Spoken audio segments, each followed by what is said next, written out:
জাতির একটা মুহূর্ত আসে, আমরা আজকে সবাই কিন্তু অস্থির অবস্থায় আছি, ঠিক জানি না কখন কোথায় কি হচ্ছে, তাই না? বুঝতেও পারছি না। এই জায়গাটাকে আমি অনুরোধ করবো অন্তর্বর্তীকালীন সরকার প্রধানকে, প্রফেসর ইউনূসকে, যে আমরা জাতিক অনিশ্চয়তার মধ্যে না রেখে দয়া করে খুব দ্রুত নির্বাচনের তারিখ ঘোষণা করুন।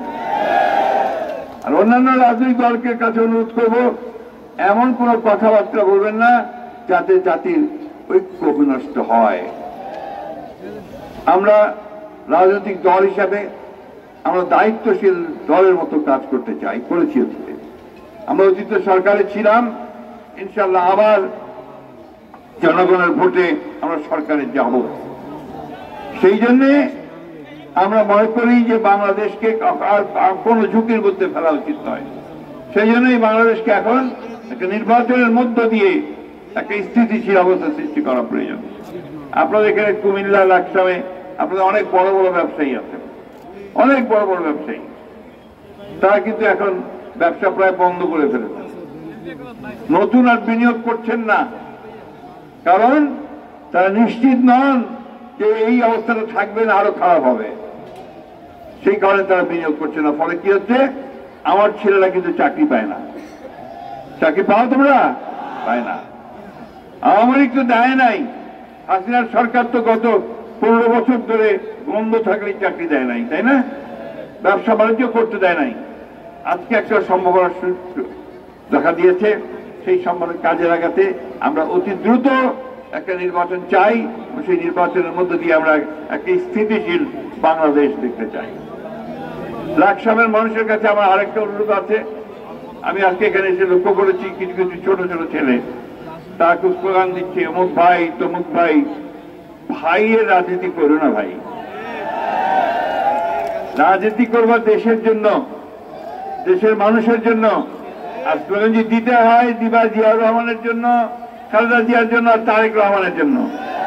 কোন ভাইয়ের স্লোগান আমরা দেব না। সবাই আমাদের তিন নেতা, আমাদের তিন ভাই, প্লিজ এটা মনে রাখতে হবে। আমরা এখানে যারা আছি আমাদের অনেক বয়স হয়ে গেছে, আমারও অনেক বয়স হয়েছে, আমরা বেশি দিন পৃথিবীতে থাকবো না। কিন্তু আমরা যেটা চাই, মনে প্রাণে চাই যে বাংলাদেশ সত্যিকার অর্থেই একটা সুন্দর, একটা সমৃদ্ধ, একটা গণতান্ত্রিক বাংলাদেশ হোক। এই প্রত্যেকবার হানাহানি, মারামারি, নির্যাতন, ইলেকশনে আসলেই কাটাকাটি, এগুলো আর আমাদের ভালো লাগে না। সমর্থন দিয়ে আমরা এখন পর্যন্ত তাদেরকে সমর্থন দিচ্ছি। আপনাদের এখানে আসার আগে বারবার আমার মনে হয়েছে যে লাকসাম সেই এলাকা, যে এলাকাতে মানুষ সবচেয়ে বেশি নির্যাতিত হয়েছে আওয়ামী লীগের হাতে, তাই না?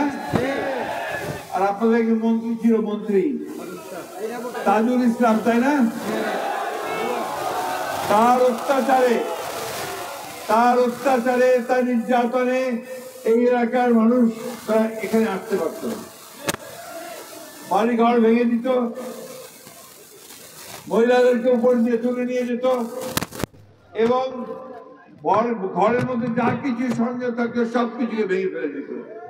একটা ত্রাস, একটা রীতিমতো একটা ভয়াবহ একটা ত্রাসের রাজত্ব সৃষ্টি করেছিল, তাই না? সেই তাজুল ইসলাম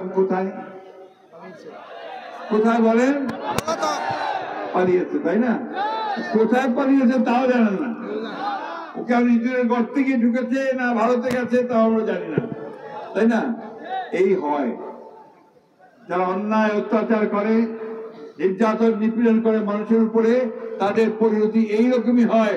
ওই হাসিনার মতো পালিয়ে যেতে হয়, তাজুল ইসলামের মতো পালিয়ে যেতে হয়, তাই তো।